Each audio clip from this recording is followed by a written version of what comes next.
Now we're going to talk about level of measurement. You'll see here that I have sort of this warning sign on this slide, and the reason why is this information is not in your textbook, but it's very important that you know.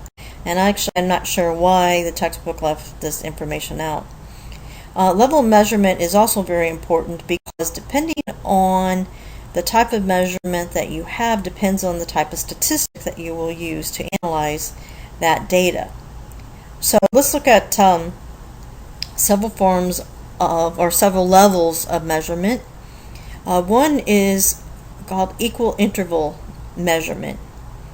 And basically what this means that the values between intervals are equal.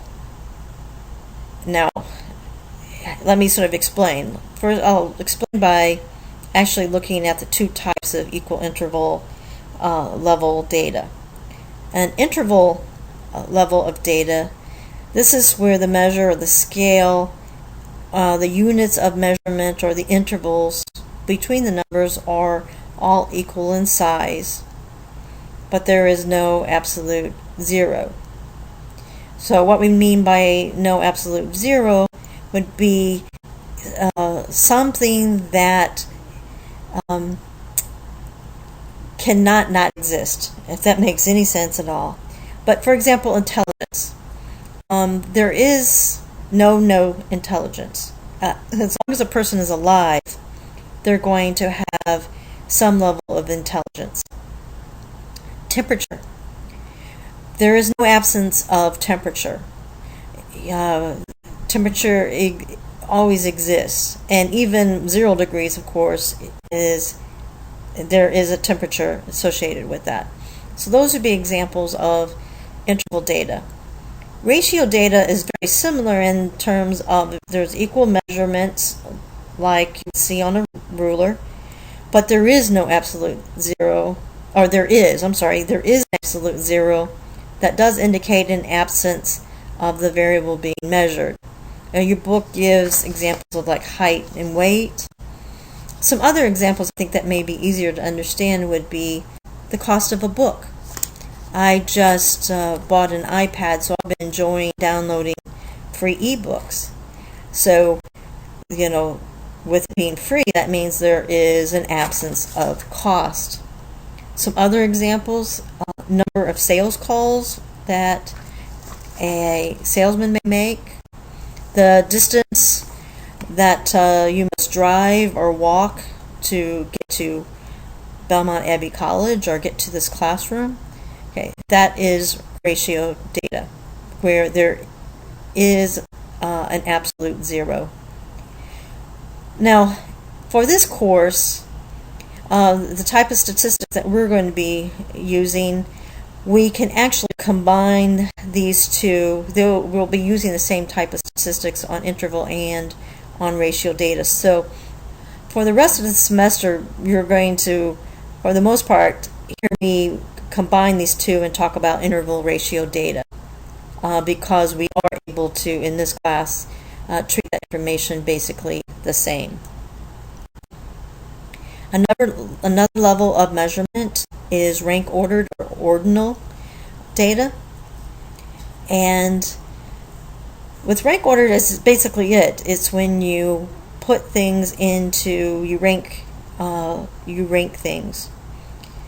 In numeric variables, they correspond to a relative position of things being measured. For example, your class standing in high school, your birth order. Are you the firstborn? Are you the baby of the family? A position in a race. For example, did you come in first, second, third, and so forth. Now, something to remember about rank ordered or ordinal type of data that differs from interval ratio data is that the intervals between values are often not equal. And I'll use the race as an example. Say that you're running a 5K and you come in first place and you run the race in 12 minutes. And the next person, the second place runner, runs the race in 15 minutes. There are 3 minutes between first place and second place. Now the third place runner runs the race in 15 minutes and 5 seconds. So there's only 5 seconds difference between second place and third place. So you can see that the intervals are not equal. 3 minutes between first and second, and only 5 seconds between second and third. Okay, the last level of measurement I want to discuss is called nominal. And of course, we've already seen this term. It is a variable in which values are categorical. This is also a level of measurement. And as you remember before, some of the examples were things like gender, religion, and ethnicity. In terms of the relative value of categorical data or nominal data, is that no value, it should be greater than another for it to be nominal. For example, gender.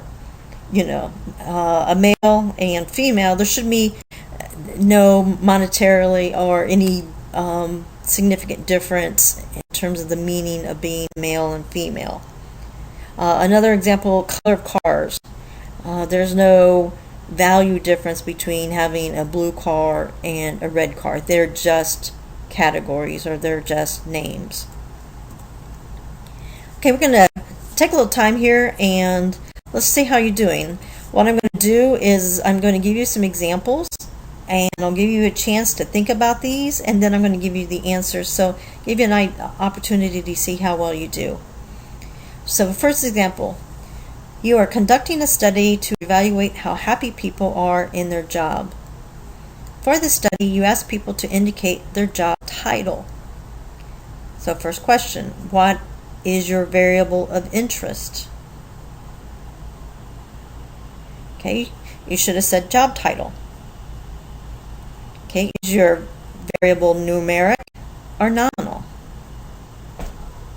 You should have said nominal, because job title is just a category of a job.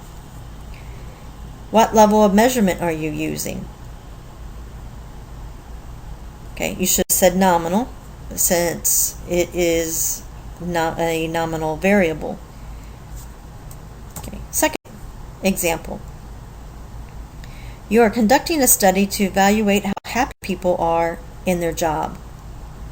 For this study, you ask people to rate their level of happiness on a scale of 0 to 10.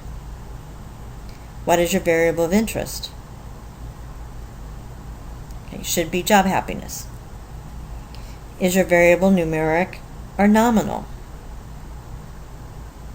Okay, this time it should be numeric. We're using a scale from 0 to 10, so we would consider that numeric. What level of measurement are you using? Okay, this time I would say ratio or interval, combine A and B.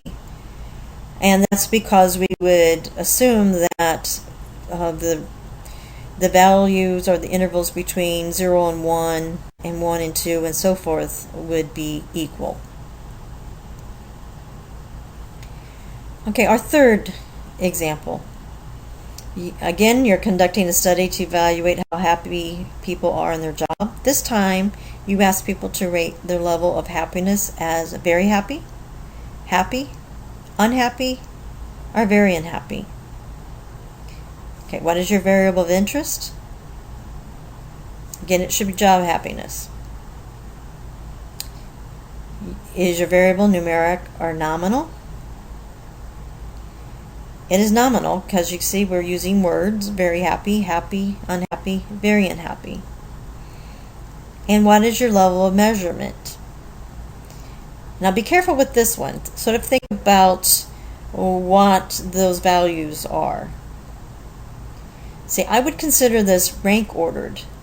And the reason is because you would consider very happy being a higher level of happiness than just being happy, and happy being a higher level of happiness than unhappy, and so forth.